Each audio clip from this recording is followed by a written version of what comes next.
আসসালামু আলাইকুম ওয়া রাহমাতুল্লাহি ওয়া বারাকাতুহু। সুপ্রিয় শিক্ষার্থী বন্ধুরা, আজকের ক্লাসে আমরা আলোচনা করব নবম শ্রেণীর ইংরেজি এর পঞ্চম অধ্যায়ের 5.1.2 লিসনটি নিয়ে। এখানে বলা হচ্ছে নাও এখন read Rifa's thought on a day of challenges. A day of challenges বিষয়ে রিফার ভাবনাগুলো পড়ো এন্ড এবং discuss the following questions in pairs or groups এবং জোড়ায় বা দলে নিচের প্রশ্নগুলো আলোচনা করো। Later share your responses with the class, পরে তোমার উত্তরগুলো শ্রেণীতে শেয়ার করো। তো এখানে দেখো আমাদের এ ডে অফ চ্যালেঞ্জেস দেওয়া রয়েছে একটা গল্পের মতো, সেটা আমরা পড়বো, মানে এই টেক্সটটি পড়বো। পড়ার পরে এখানে আমাদের কতগুলো প্রশ্ন করা হচ্ছে, প্রশ্নগুলো দলে আলোচনা করব, মানে উত্তর লিখবো আর কি। ঠিক আছে, তো আমরা প্রথমে শুরু করি এই টেক্সটটি পড়া। টেক্সট এবং এখানে আমরা বঙ্গানুবাদ সহ পড়বো। এখানে বলা হচ্ছে today is my exam day, আজ আমার পরীক্ষার দিন। এন্ড এবং it feels like one of the toughest মানে কঠিন, ডেজ অফ মাই লাইফ, আজ আমার পরীক্ষার দিন এবং এটি আমার জীবনের সবচেয়ে কঠিন দিনগুলোর একটি বলে মনে হচ্ছে। I had high hopes for this exam, but unfortunately I could not finish the entire syllabus due to my health problems.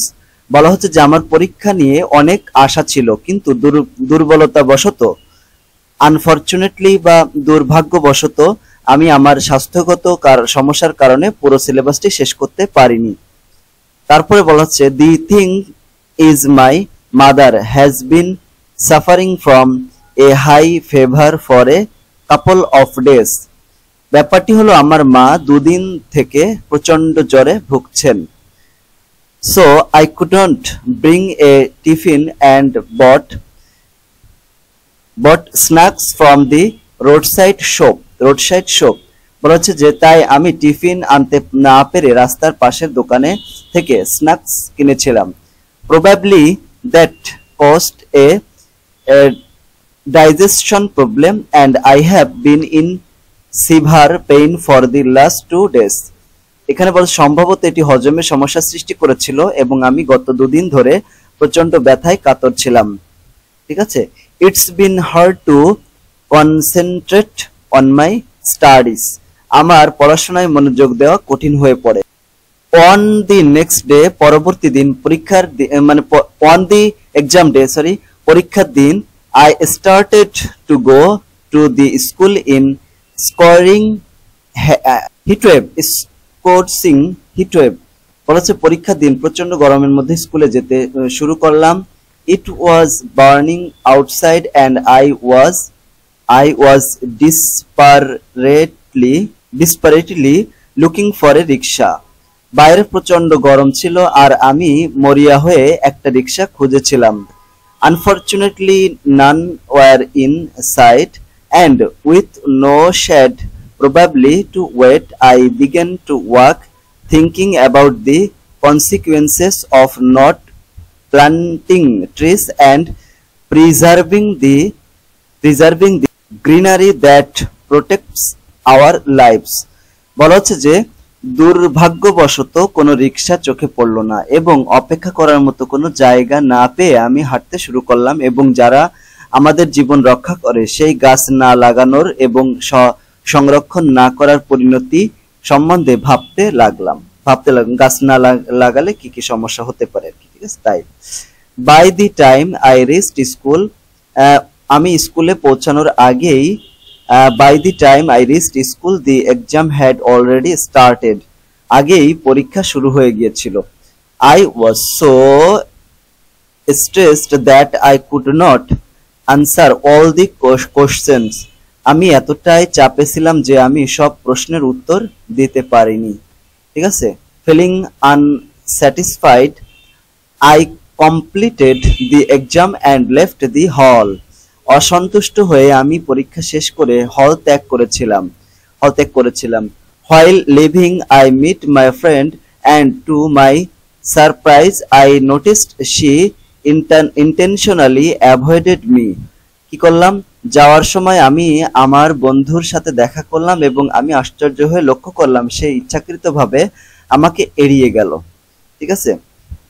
I remembered she had sought my help previously, but I could not assist her due to my health. বলা হচ্ছে যে আমার মনে পড়লো যে এর আগে সে আমার সাহায্য চেয়েছিল, কিন্তু আমি আমার স্বাস্থ্যের কারণে তাকে সাহায্য করতে পারিনি। Her avoidance added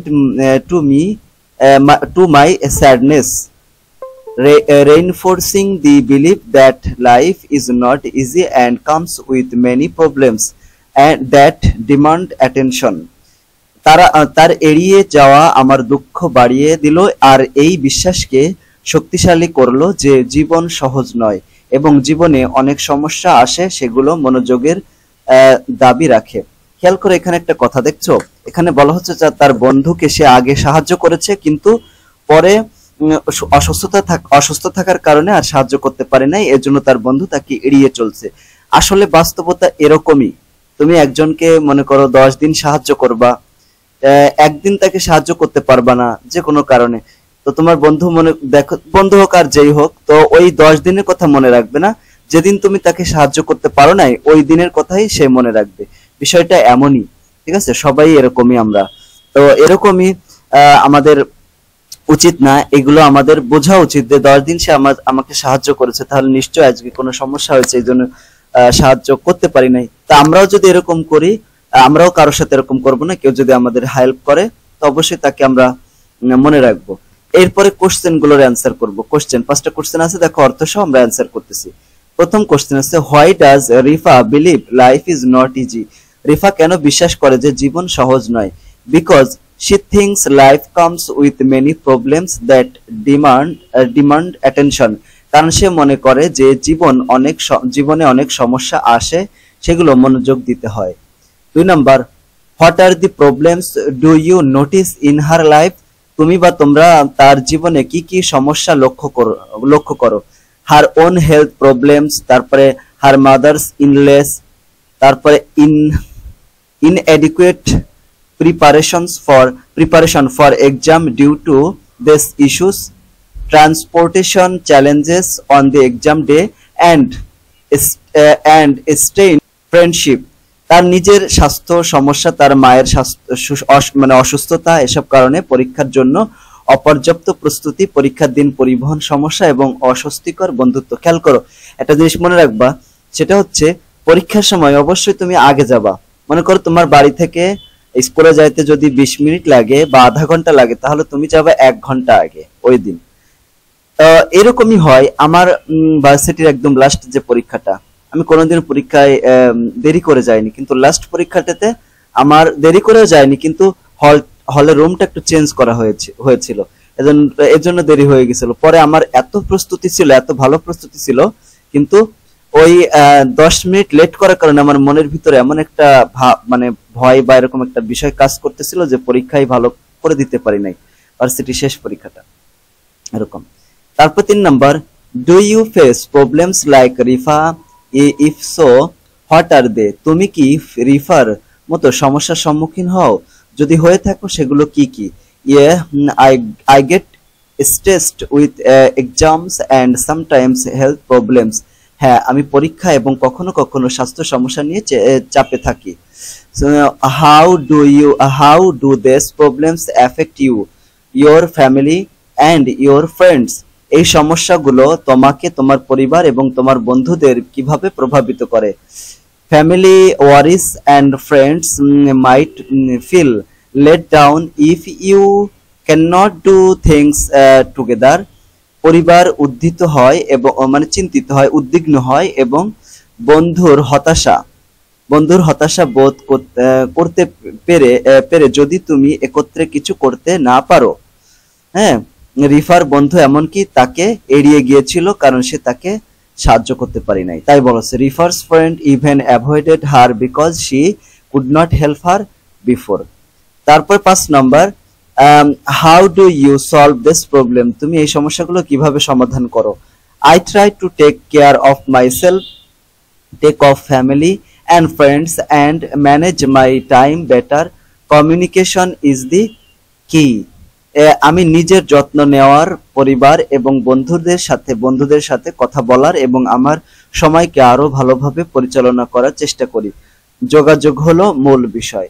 ওকে, তো এই হচ্ছে আমাদের এই যে 5.1.2 লিসনটি, মানে 62 নম্বর পেজ। ইনশাআল্লাহ পরবর্তী ক্লাসে আমরা 5.2.1 লিসনটি নিয়ে আলোচনা করব। তো সকলের কাছে ক্লাসটি কেমন লাগলো সেটা কমেন্ট করে জানিয়ে দিও। আর যদি ভালো লাগে তাহলে আমাদের চ্যানেলটি সাবস্ক্রাইব করে ক্লাসটি বন্ধুদের সাথে শেয়ার করে দিও। তো তোমাদের যারা আমার নিয়মিত তোমরা আমার ক্লাসগুলো করো, অবশ্যই একটা জিনিস তোমাদের খেয়াল করা প্রয়োজন, সেটা হচ্ছে তোমাদের পরীক্ষা কিন্তু সামনে 1 মাস বা 1.5 মাস পরেই অনুষ্ঠিত হবে। জুন মাসে সম্ভবত পরীক্ষা হওয়ার সম্ভাবনা রয়েছে। তো এখানে তোমাদের সিলেবাসটা কিন্তু অনেক বড়, তাই না? অনেক বড় বলতে যেহেতু অনেকদিন বন্ধ ছিল, রোজার বন্ধ, শহর অনেক বন্ধ ছিল, এজন্য তোমাদের কিন্তু কঠিন আকারে পড়াশোনা করতে হবে। ঠিক আছে, তো আজকের ক্লাসটি পর্যন্ত। সবাই ভালো থাকবে, সুস্থ থাকবে। আসসালামু আলাইকুম ওয়া রাহমাতুল্লাহি ওয়া বারাকাতুহু। সকলকে ধন্যবাদ।